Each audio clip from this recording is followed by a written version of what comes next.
আলু সেদ্ধ মেনলি আমরা জলেই করি, কিন্তু খুব তাড়াতাড়ি যদি আলু সেদ্ধ করতে হয় তাহলে আমি সেই ট্রিকটা আজকে তোমাদের শেখাচ্ছি।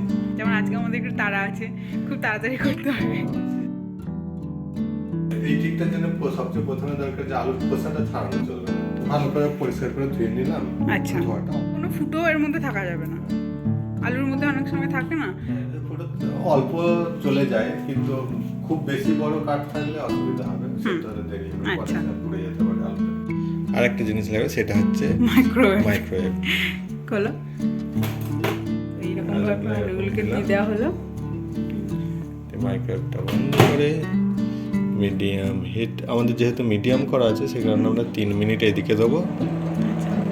নাহলে একটু যদি হাই দেওয়া থাকে তাহলে 2 মিনিট মধ্যেই হয়ে যায়। আমরা দেখবো, উল্টে দাও। ও অলমোস্ট হয়ে গেছে। একবার উল্টে দাও, যেহেতু বড় বড় আলু। অলমোস্ট হয়ে গেছে, অলমোস্ট হয়ে গেছে। আরেকবার একটু দিয়ে দাও, মিনিট 2-3 দিয়ে দিচ্ছি। ব্যাস, এই যে সুন্দর সেদ্ধ হয়ে গেছে। খোসাটা দেখে বোঝা যাচ্ছে সিদ্ধ হয়ে গেছে আর কি।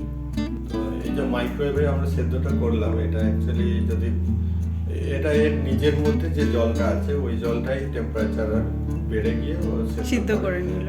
এবার এই খোসাটা যদি আমরা কেটে দিই তাহলে ওই জলটা এভাপোরেট করে যাবে, ফলে সেদ্ধটা হতে পারবে না, যেতে পারে। আলু পোস্তটা খুব তাড়াতাড়ি হয়ে যায়। এই যে আমাদের আলু সিদ্ধ হয়ে গেছে, দেখতেই পাচ্ছ খুব সুন্দরভাবে সিদ্ধ হয়েছে। একটু কেটে দেখাচ্ছি।